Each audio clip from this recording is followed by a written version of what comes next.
What's up, YouTubians? Gary, VWJawbreaker. Welcome to another special episode where today you have asked, we're going to answer. That's right, we're doing a Q&A on the camp trailer project.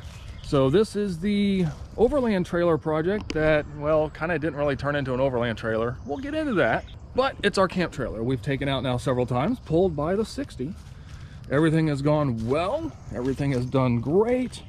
Basically, this is a Coleman Versa trailer that we took the fiberglass top off of, added a steel structure to raise the sides, skinned it with aluminum, added crossbars, put a rooftop tent on it. Then we went ahead and outfitted it with electrical, solar, fridge, all kinds of good stuff. We did a tongue extension up front. We added a custom awning on it. And today, we're gonna answer all those questions that you've been asking. So I appreciate it. Stick around. Now let's dive into this. All right, question one, which is a statement and a question. Statement was, he thinks I covered everything pretty well in the build series, which you can find here on YouTube under the Overland trailer in the playlist. But he asked, what is my favorite color? Well, believe it or not, green. My favorite color is actually blue. Go figure. Question two, pretend it's an open house, give us a tour. How is that a question? Binder, what are you thinking, man? It's not a question, but don't worry, I'm gonna give you a tour. Question three, is it finished? What other plans do you have? Well, we still need to, if you've been following the build series, we still need to finish the AC.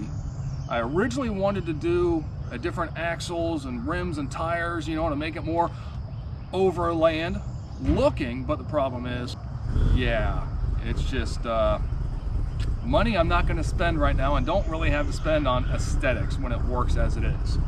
Oh, the other thing I wanna do eventually, this is just primer. I do want to go ahead and bed line it to match the 60. That's the overall goal, but it's usable and that's what matters, not finished. All right, last question. How long does it take to set up? Well, you know what? Let's go ahead and time lapse that and you can see for yourself.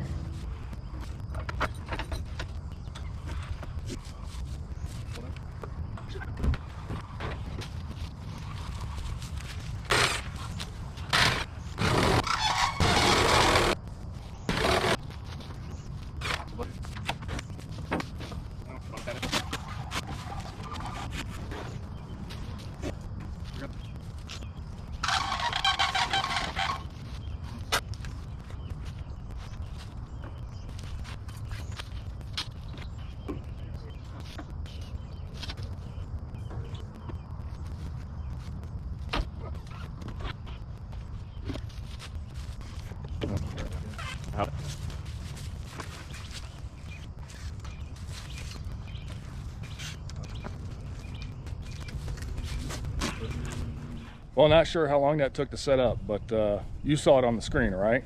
Put it right here too. That's how long it took to set up. That's the initial setup, right? Doesn't really take that long. You know, of course, you know, you want to set out your tables and your chairs and your rugs and all that stuff. It's going to take a little longer, and depending on what all you want to set up will depend on your overall time. But for the most part, the basics, not really that long at all. Once you get everything leveled and rocking and rolling, set up, you're done.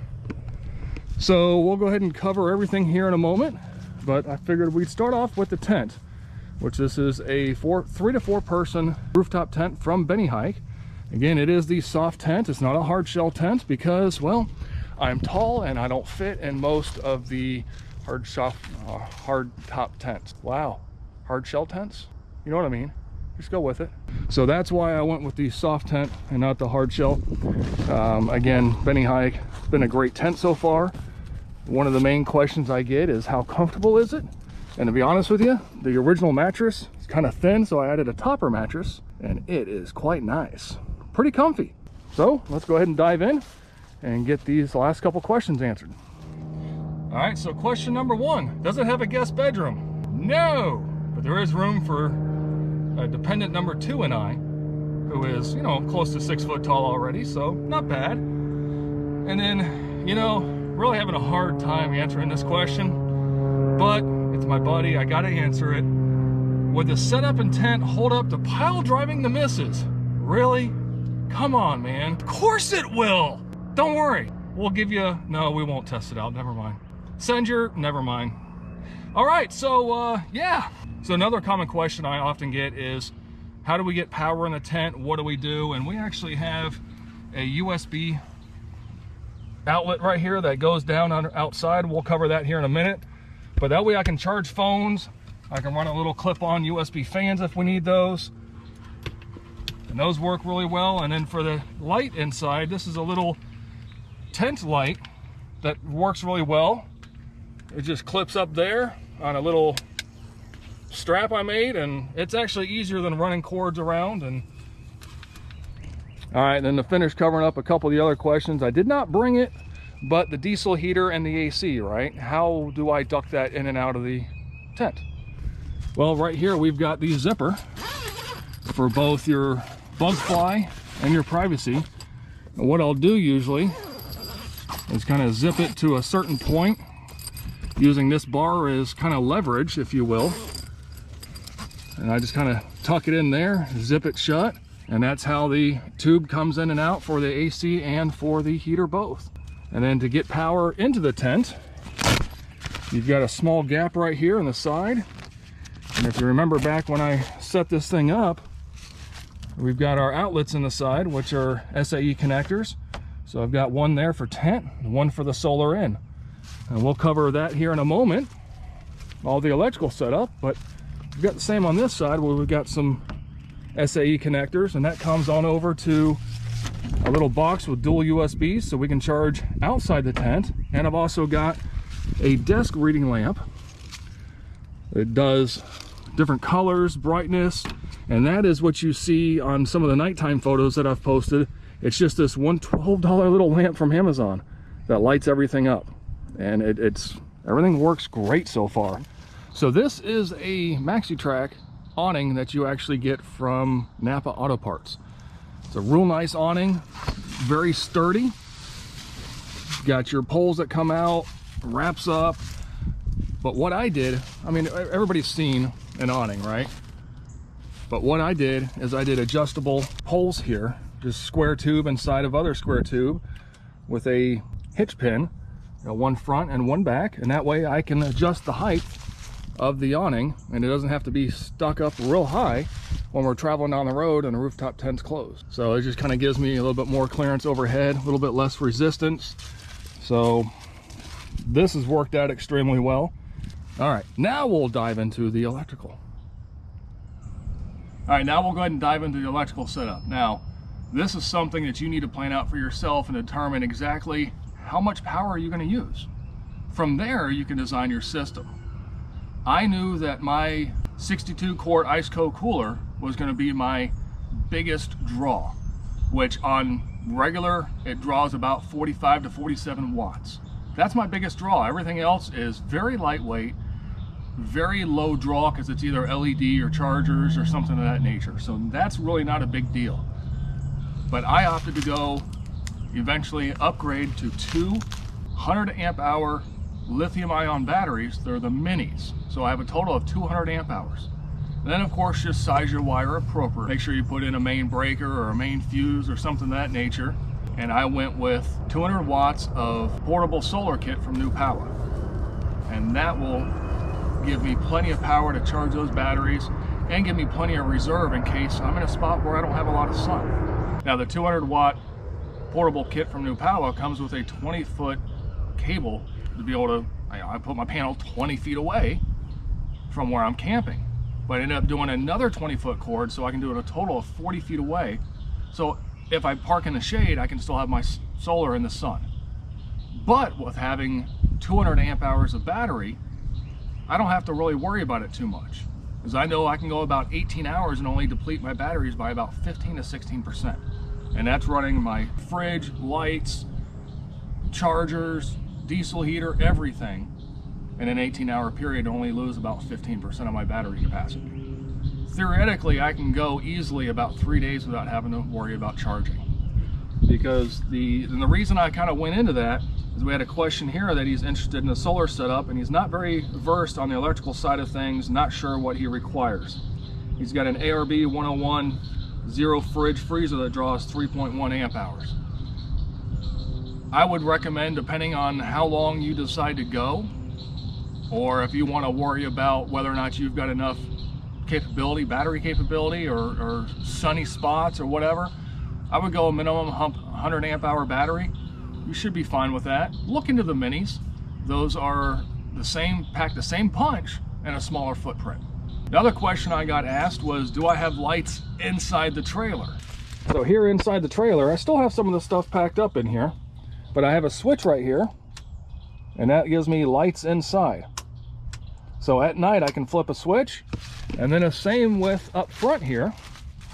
I've got another switch that just runs 2 lights up front, so I can easily see my electrical setup here.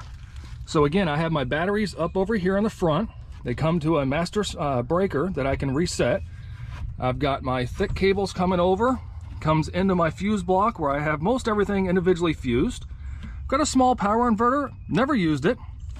My solar controller, which again, that's an MPPT, which gives you a higher percentage charge rate. And then I've also got a lithium ion 10 amp hour battery charger, and that actually hooks straight up again to my fuse block. And that gives me a little plug right here, so I can just plug in right here from the outside and not have to worry about running anything in and out of the doors. Everything's just kind of self-contained, easy access, easy hookup. Another thing I have is right down there, I have a shunt controller, so it actually measures exactly how much power is going in and out of the batteries. It's a very nice little setup. And so between that and then the app that connects to the solar, I can keep track of everything that's going on with my batteries and my electrical load. Have you often wondered what you do for showers when you go camping? What if you're out in the woods? What if you're at a campground? What if? I like to be clean, I like to take showers. So here is an option for you. It's a Camp Lux portable water heater. This is actually just runs off propane, 2D batteries inside. That's it. You're fully contained just in that little bit to take a shower. I ended up lengthening the cord with some different poly tubing to make it easier, so I can bring it over and set up a little standalone 2-room tent so I can shower, change in that. So you can either hook it up with a garden hose if you're at a campsite and you've got water. If you don't, well, you've got a pump. Bring some water or pump it out of a lake, which I would not recommend doing here in Florida. That's besides the point. So there are ways of taking showers while being off-grid. All right, we'll cover the last few questions here kind of quickly, but kind of like this comment that somebody left, that they called it a hotel camper.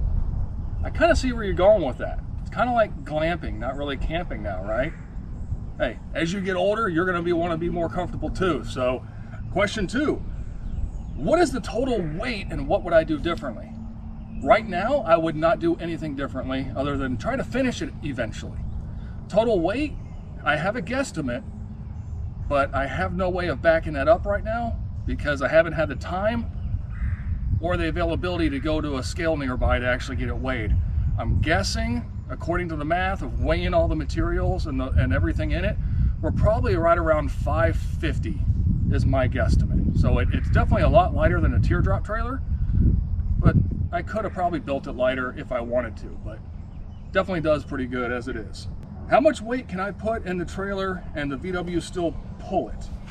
That's all going to be subjective to your Volkswagen and your tire size, your gearing, your engine size. There's a lot of variables. For me, I could probably go a little heavier, but I don't want to go any heavier. I'm trying to keep everything as light as possible so we don't consume too much fuel mileage and wear things out. Question 4, if I put taller tires on this, would I still be able to park, or would I be able to park the 60 underneath the tent? Unfortunately, no. The 60 sits a little too high. For one, for two, the 60 is wider than what the tent is, and the ladder would definitely get in the way. Question 5, where do I plan to camp next? I don't know. Not really sure. There's got a couple out-of-state ideas. We'll just have to see if things fall into place. We definitely have the capabilities of going further now. Definitely had some cool comments online regarding the setup, and I definitely appreciate it. I appreciate you guys following along in the build series. This has been a lot of fun, and to be honest with you, again, I don't really think I'd change much of anything. So believe it or not, it's been about 6 months since I first got some of these products and got to be able to put them to use. So the rooftop tent from BeneHike, I definitely am very impressed. Very thick material.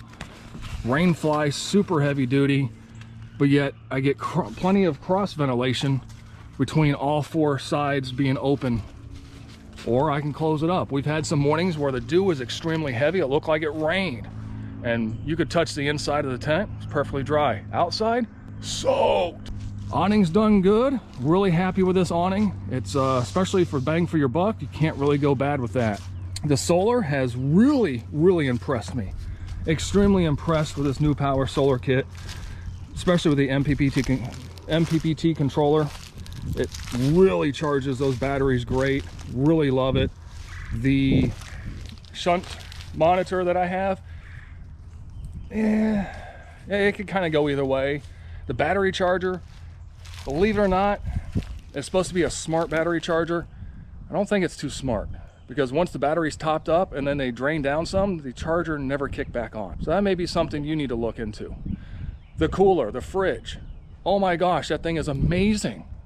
I highly recommend the IceCo fridges. If you ever are in the market for one, definitely grab one. These things are fantastic.